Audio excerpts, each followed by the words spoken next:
Olá, é um prazer tê-lo aqui conosco nessa terceira parte da aula 43 de MA 091 Matemática Básica, que trata da circunferência unitária e medidas de ângulos. Nessa parte da aula, trataremos dos ângulos maiores que 360 graus, assim como dos ângulos negativos. Comecemos nos familiarizando com os ângulos sobre a circunferência unitária. Sabemos que a medida dos ângulos é feita sempre com relação à parte positiva do eixo x. Sendo assim, a este ponto de coordenada 1, 0 está associado o ângulo de 0 grau.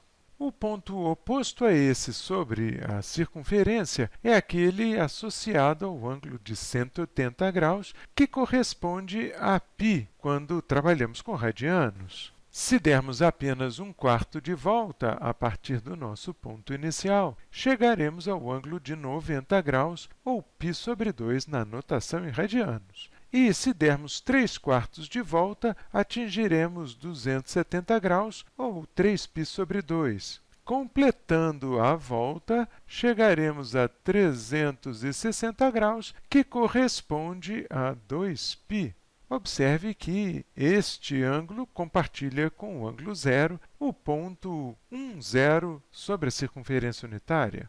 Vários outros ângulos estão aqui indicados nessa figura. Repare aqui o ângulo de 30 graus, ou π sobre 6, assim como o ângulo de 60 graus, ou π sobre 3, mais um ângulo no segundo quadrante, que é o de 135 graus, ou 3π sobre 4, aqui indicado em vermelho o ângulo de 240 graus, ou 4π sobre 3, que está no terceiro quadrante, e, finalmente, escolhendo um ponto do quarto quadrante, temos aqui 11π sobre 6, ou 330 graus. Note que todos esses ângulos foram obtidos percorrendo-se a circunferência unitária no sentido anti-horário.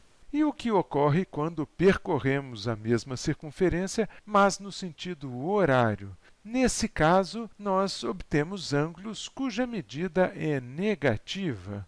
Observe, então, que, partindo do ponto 1, 0, ou seja, do ângulo zero que está aqui, podemos obter ângulos negativos percorrendo a circunferência unitária no sentido anti-horário. Aqui está o ângulo menos π sobre 6, ou menos 30 graus. Aqui, menos π sobre 2, ou menos 90, menos π ou menos 180, menos 3π sobre 2, ou menos 270, e, naturalmente, chegaríamos de volta ao ponto zero se tomássemos um ângulo de menos 2π, que corresponde a menos 360 graus. Sendo assim, sobre a circunferência unitária, podemos indicar ângulos positivos ou negativos, dependendo apenas do sentido com o qual percorremos a circunferência. A nossa definição de ângulo sobre a circunferência unitária não está limitada a uma volta completa. Apesar de não ser comum o uso de ângulos maiores que 360 em geometria, podemos estender a noção de ângulo para valores superiores a 360, passando mais de uma vez sobre o mesmo ponto da circunferência. Se dermos exatas 2 voltas no sentido anti-horário, por exemplo, obteremos o ângulo de 720 graus, que por sua vez corresponde ao mesmo ponto do ângulo de 360, que também corresponde ao ponto associado ao ângulo zero. Observe aqui nessa figura o ponto P, ao qual associamos o ângulo de π sobre 4, que é um ângulo entre 0 e 2π, a primeira volta sobre a circunferência, assim como o ângulo de 17π sobre 4, que é obtido dando-se 2 voltas completas sobre a circunferência unitária e mais um pouco, e também o ângulo de menos 7π sobre 4, que é obtido quando se percorre a circunferência no sentido horário. Observe, então, que, embora tenhamos definido 3 ângulos, todos eles estão associados ao mesmo ponto da circunferência. Ângulos desse tipo são chamados coterminais, porque seus pontos terminais coincidem.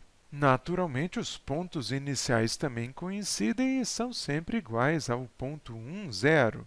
Com essa definição, podemos notar, por exemplo, que os ângulos de 45 graus, menos 315 graus e 765 graus são todos coterminais, porque correspondem ao mesmo ponto, o ponto P indicado nessa figura. E para descobrirmos qual é o ponto associado a um ângulo maior do que 360 graus ou negativo, em geral é conveniente que encontremos um ângulo coterminal entre 0 e 360 graus. Como exemplo, temos aqui o ângulo de 542 graus e desejamos determinar um ângulo coterminal entre 0 e 360. Para encontrar um ângulo coterminal a um ângulo dado dentro de um intervalo especificado, como esse que vai de 0 a 360, devemos somar ou subtrair 360 do ângulo dado. Nesse caso, por exemplo, para o ângulo de 542, vamos subtrair 360. Obtemos, assim, o ângulo de 182 graus, que de fato está entre 0 e 360. Tentemos agora obter um ângulo entre 0 e 360 que seja coterminal a menos 419. Neste caso, para chegar ao intervalo desejado, devemos somar 360 graus. Façamos isso. Menos 419 mais 360 dá menos 59.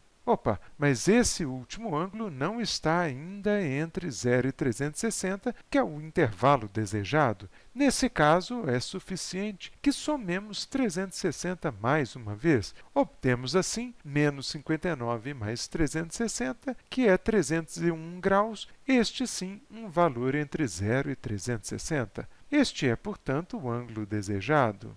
Encontremos agora um ângulo coterminal fornecido em radianos. Temos aqui um ângulo de 13π sobre 4, que observamos ser maior do que 2π, o que corresponde a 360 graus. E queremos, portanto, encontrar um ângulo coterminal entre 0 e 2π, que é o intervalo correspondente a 0 e 360 graus. Nesse caso, como 13π sobre 4 é maior do que 2π, vamos subtrair 2π. Obtemos, assim, o ângulo de 5π sobre 4, que está entre 0 e 2π e que, portanto, é o ângulo desejado. Se você quiser marcar sobre a circunferência unitária qualquer um desses três ângulos fornecidos nesse exercício, deverá fazer essa conversão para obter os ângulos correspondentes que estão entre 0 e 360.